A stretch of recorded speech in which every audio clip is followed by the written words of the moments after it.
Araw po na ito ay tinuturing ko na napakahalaga sa aking buhay.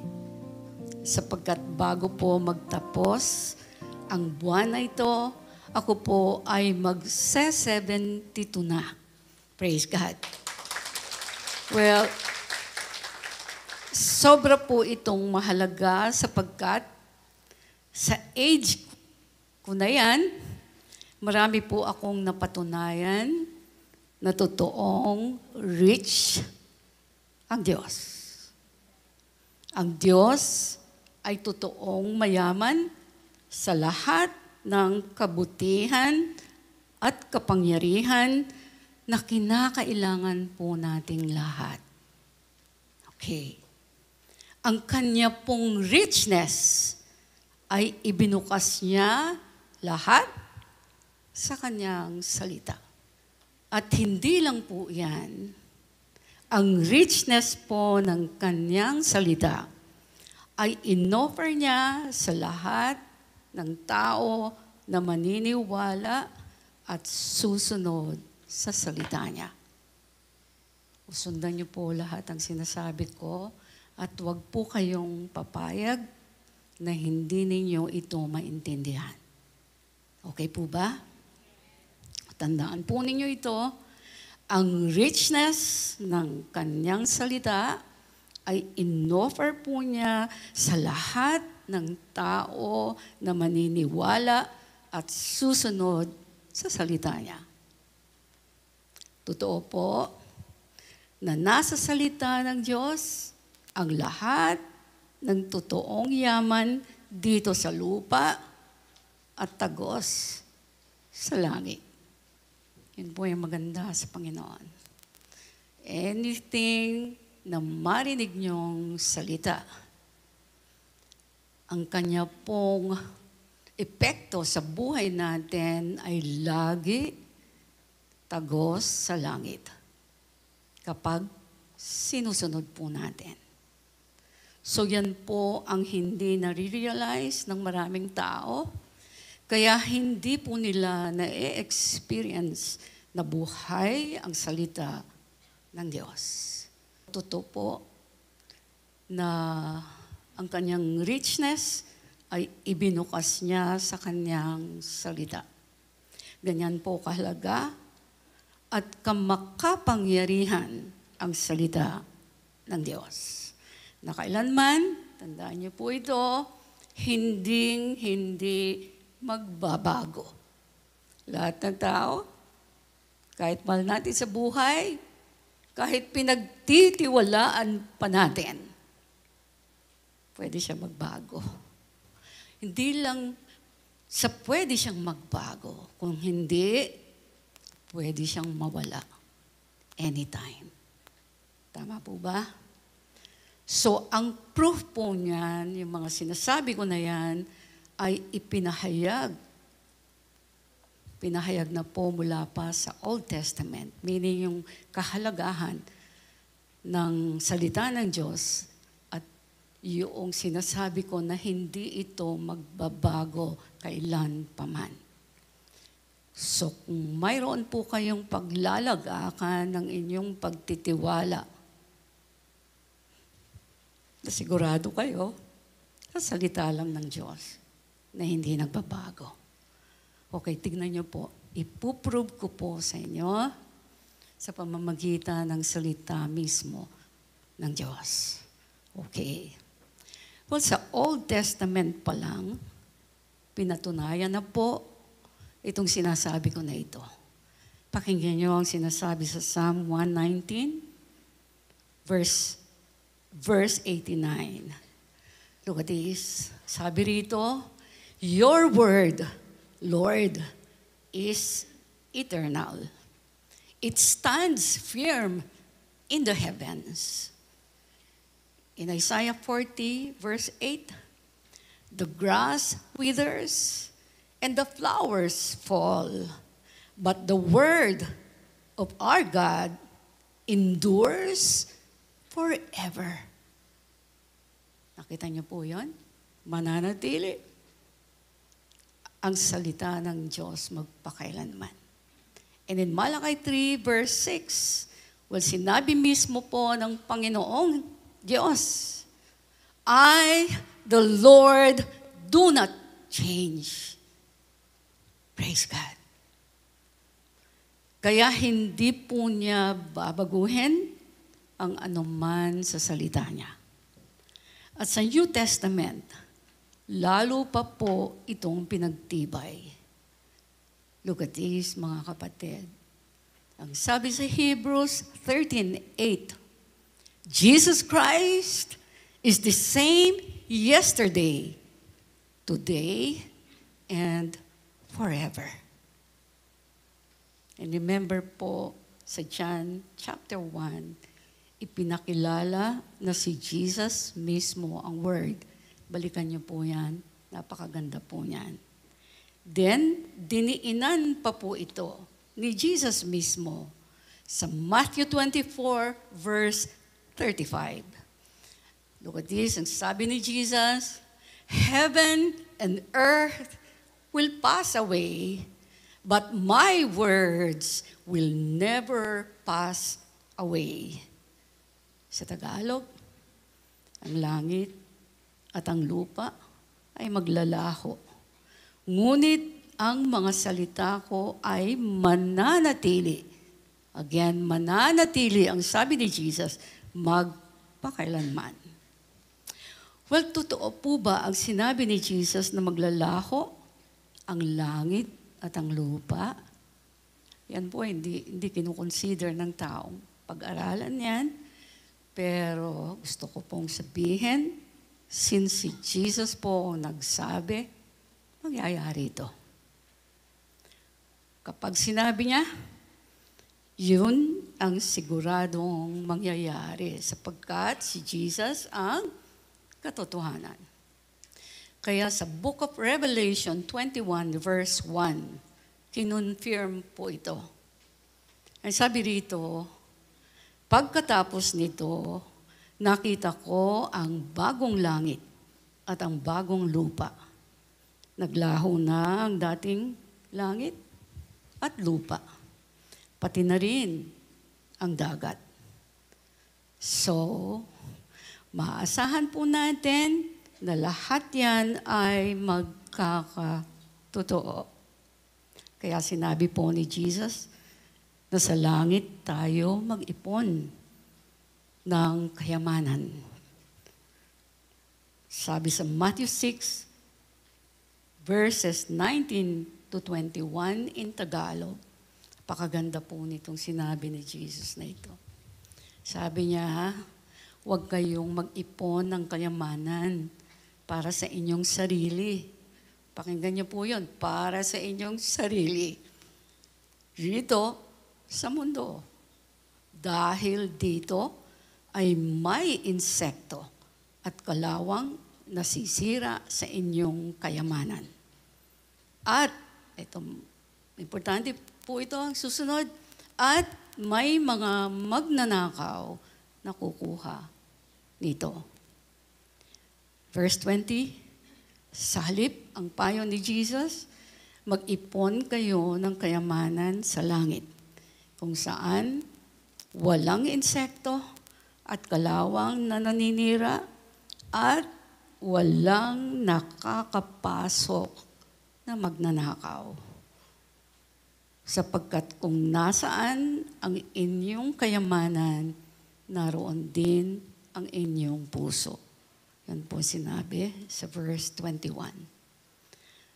Well, para po mabigyan kayo ng idea ng lahat ng klase ng pagnanakaw o pagkuha ng hindi sariling pag-aari. Sa John 10 verse 10, dinescribe po ni Jesus mismo si Satan na siyang tunay na magnanakaw. Ang tawag ko nga sa kanya, the originator of stealing. Sa kanya po nagsimula yung tunay na pagnanakaw. Pag sinabi pong stealing, ito ay anumang klase ng pagkuha ng mga bagay na hindi naman tunay na sayo. Ang Bible po tinuro kung ano lang yung pwedeng sa atin at ano yung para sa Kanya. At ang hinihingi niya, kapag pinag-usapan ng material na bagay, napakaliit nga lang di ba? Pero ang tao, ang gusto niya palaging napakalaki yung sa Kanya. Or sa Kanya lahat. Tama po ba? So, verse 10, ang sabi po doon sa Tagalog, dumating ang magnanakaw para lang magnakaw, pumatay, at mangwasak. Ngunit, si Satan po yon. Sabi naman ni Jesus, ngunit dumating ako, yan po si Jesus, upang magkaroon ang mga tao ng buhay na ganap. Meaning, buhay na buo na sumusunod sa Diyos para makamtan ang lahat ng pangako ng Diyos. Kasi hindi po magiging ganap o kumpleto ang buhay natin sa kayamanan lang. Hindi po. Yan po yung weakness o one of the weaknesses ng mga tao na ang daming tinuro ng Panginoon upang ang tao ay mas mahalin siya, mas unahin siya sa lahat. Sa totoo lang po, pagka po pinag-aralan yung malalim at tunay na nire-require ng Panginoon sa ating lahat, masyado pong, I think, yung mga tao, hindi niya ite-take ito literally. Malalim po itong usapan at hindi po yan ang aking tatalakayin ngayon, pero binibigyan ko po kayo ng pahiwatig. Pahiwatig. Na lahat ng tao ay makamundo. Totoo po yan.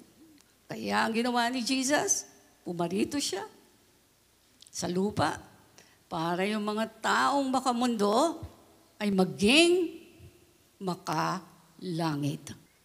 Again, gusto ko pong ulitin, sabi sa Matthew 6:21, sapagkat kung nasaan ang inyong kayamanan, naroon din ang inyong puso.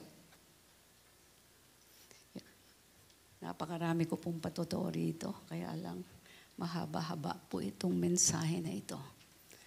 So, sa tingin po ba ninyo, nagbibiro si Jesus sa sinabi niya o may iba pa siyang interpretasyon po dyan? Okay. Kung meron kayong interpretasyon pang iba, meron sagot po ang Biblia. Sabi sa Hebrews 13:8, Jesus Christ is the same yesterday and today and forever. At sa John 1 naman, ipinakilala po na si Jesus mismo ang word o salita. And in Psalm 119, verse 89, napakaganda po nito. Gusto ko pong sabihin nga ulit. Your word, ang sabi rito, your word, Lord, is eternal. Again, your word, Lord, is eternal. It stands firm in the heavens. And in Isaiah 40 verse 8, pinakita ng Panginoon, the grass withers and the flowers fall, but the word of our God endures forever. Well, ganyan po katatag at kayaman ang salita ng Diyos. Now, bakit po niya pinapaalam ito sa atin? Kasi po, ang tao, hindi matatag. Bakit po? Kasi ang tao, palagi nilang pinapalitan ang meaning ng maliwanag na sinabi na ng Diyos. Palit ang tao pag ayaw niya. Okay. Lalo na kapag mahigpit at mahirap na ang nire-require ng Diyos sa anumang pagtatakwil sa kasalanan ng laman at anumang uri ng kasakiman sa mga material na bagay. Now, tumutok po kayo dito. Well, alam niyo po ba, habang binabasa ko po yung nagpapatunay na ang Word of God is eternal, sobra po akong nasayahan. Sobra po. Kasi ibig sabihin, kapag binasa ko ang salita ng Diyos, sigurado ako dito, walang magbabago. So ipo-focus ko lang ang mind ko kung ano yung dapat kong gawin na sinabi niya. Sapagkat wala po siyang sinasabi na wala po tayong makukuha. Ganon niya tayo kamahal. Ganon kamahal ng Diyos ang tao. Pero ang tao hindi mahal ang Diyos. O karamihan, hindi ganon kamahal ang Diyos. Kasi sasabihin ko, sino bang willing magbigay ng buhay like Jesus Christ on the cross para patunayan lang natin na mahal natin siya? Hindi po ba? Kaya yan po ay nasasabi ko. So again, sabi ko kanina, habang binabasa ko po, yung pagpapatunay na ang Word ay eternal, sobra po akong masaya talaga. Kasi ibig sabihin, pag tinutukan ko to, kung ano sinasabi nito, mangyayari kasi hindi siya nagbabago. At yun po ginawa ko sa buhay ko. Kaya nandito po ako. Alam ko, itong tinuturo ko. Hindi ko po ito kinuha. Kahit sa ibang author ng libro, kundi sa Bible at sa experience ko. Kaya po, damang-dama ko ang ibig sabihin nito. At lahat po kayo na nandito, dito, sanctuary, sa conference room, sa lobby, and even doon po sa Sunday school, kita ko, alam ko, punong-puno tayo ngayon. Wala po kayo lahat dito kung hindi ako naniwala dito sa salita ng Diyos. Nakuha niyo po. Now, isang tao lamang po ako. Kaya every time po may kausap ako diyang mga kabataan, ng mga guest natin, nanyayahan dito, palagi ko pong sinasabi sa kanila, tingnan mo yung mga tao. Tingnan mo. Tao rito, tao sa baba. Sabi ko sa kanila, alam niyo ba kung saan ang galing yan? Sa isang tao lang. Na-in love lang ako sa Panginoon. Tinodo ko ang buhay ko. Iniwanan ko ang lahat. Lahat.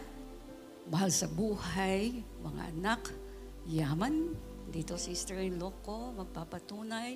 Yung sister kong bunso, praise God, nandun po. Magpapatunay po na iniwanan ko talaga literal lahat. Okay? Kaya alam ko po ang sinasabi ko. Praise God. So, bakit po sinabi ko kanina na masaya ako? Sa Word. Nalaman kong eternal ang value nito. Kasi po, mayroon ako o tayong lahat na maaasahan na hindi nagbabago. Praise God.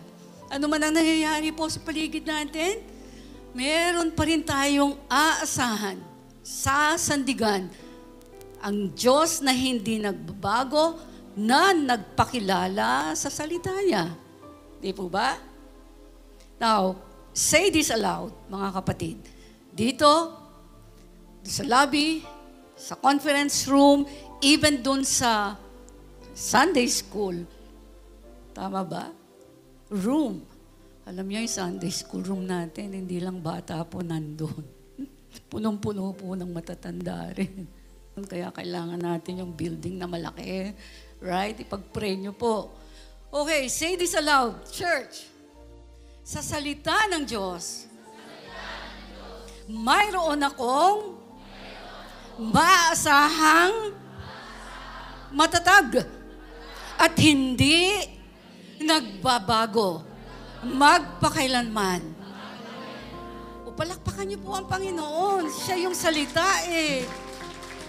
Praise God, hindi siya nagbabago. Okay, tutok po tayo sa salita ng Diyos.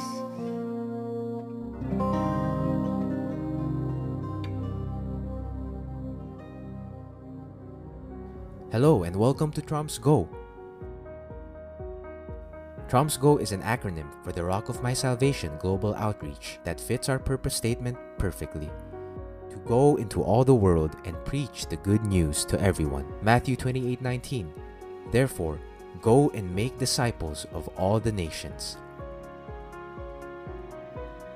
Founded by Pastora Emerita Barqueros in 2001, the Rock of My Salvation is the media ministry of the Church of Jesus the Sovereign Lord. You also may have heard of Trumps in our weekly radio program, DWIZ 882 kHz. We have always desired for more radio airtime and audience reach beyond the Philippines to preach the good news. Today, through Trumps Go, we practically have unlimited airtime and a global platform that can reach into all the world.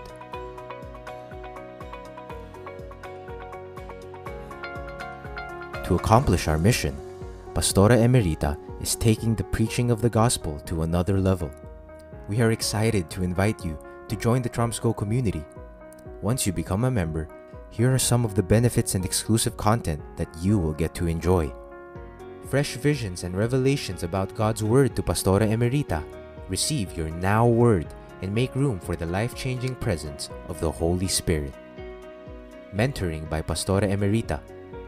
Master your walk with God, have your character and attitudes refined, and experience a 180-degree turnaround as you listen to never-before-aired preachings and insights released only to the community. Struggling to get through the week? Refuel here and receive refreshing word, biblical promises, real-life stories, and inspirational posts to cheer you on.